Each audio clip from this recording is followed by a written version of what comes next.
grammar အခြေခံရှိမထားဘဲနဲ့ speaking တန်းကို direct တန်း join လိုက်တဲ့အခါကျရင်မလိုက်နိုင်တာမျိုးဘာကြောင့်ဒီပုံစံကိုသုံးပြီးတော့ပြောသွားတာလဲဆိုတော့ကိုနားမလည်တာမျိုးတွေဖြစ်လာနိုင်တဲ့အတွက်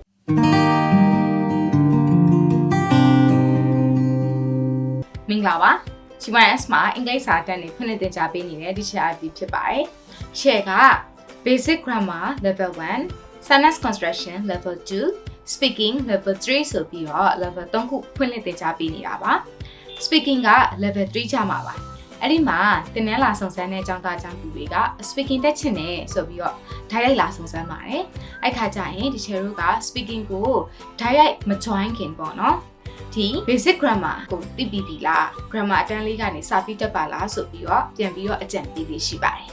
ဘာဖြစ်လို့ခုလိုမျိုးလေးအကြံပေးရလဲဆိုတဲ့အကြောင်းအရာကိုဗီဒီယိုထဲမှာရှင်းပြပေးချင်တာပါ speaking ကိုတော်တော်လက်လက်ပြောမယ်မှန်မှန်ကန်ကန်ပြောနိုင်မှုဆိုတာ grammar အခြေခံတွေသိထားဖို့မဖြစ်မနေလိုအပ်ပါတယ်ဘယ်အခြေအနေမှာဘယ် grammar ကိုသုံးမယ်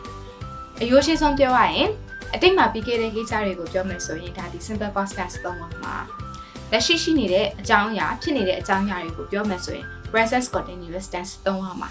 ဘယ်အခြေအနေမှာဘယ်ဟာကိုရွေးချယ်ပြီးတော့ပြောဆိုရမလဲဆိုတာက grammar နဲ့များစွာသက်ဆိုင်နေပါတယ်။အဲဒါကြောင့် speaking ကိုကျဉ်းကျဉ်းတက်ချင်တဲ့သူတွေက grammar အခြေခံရှိထားဖို့အရေးကြီးပါတယ်။ grammar အခြေခံရှိမထားဘဲနဲ့ speaking တန်းကို direct တန်း join လိုက်တဲ့အခါကျရင်မလိုက်နိုင်တာမျိုး။ဘာကြောင့်ဒီပုံစံကိုသုံးပြီးတော့ပြောသွားတာလဲဆိုတော့ကိုနားမလည်တာမျိုးတွေဖြစ်လာနိုင်တဲ့အတွက်ဒီချက်က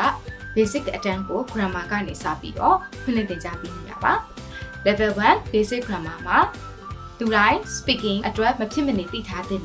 basic pattern လေးတွေနဲ့အခြေခံအချက်ကလေးတွေကိုပြပြပေးထားပါတယ်။ level 2မှာတော့ level 1မှာလေ့လာခဲ့တဲ့ grammar patterns တွေကိုသုံးပြီးတော့ကိုယ်တိုင်ပြောမဲ့ရေးမဲ့အစာချောင်းတွေကိုဗမာလိုတွေးပြီးတော့အင်္ဂလိပ်လိုလေ့ကျင့်ရေးရမှာပြောကြရမှာဖြစ်ပါတယ်။ level 3ရရင်တော့ speaking ဖြစ်ပါတယ်။အဲဒါကြောင့်ကိုကအင်္ဂလိပ်စာကိုအခြေခံကနေစပြီးတော့ speaking ကိုကျွမ်းကျင်တဲ့အထိလေ့လာချင်တယ်ဆိုရင်တော့ level 1 basic grammar ကနေစပြီးတော့ level 1 level 2 level 3အစဉ်လိုက်ကလေးတက်သွားပါလို့အကြံပေးချင်ပါတယ်။အားလုံးကိုဒီချက်ရဲ့အတန်းမှာဆုံးဖြတ်ချင်ပါတယ်။ Bye bye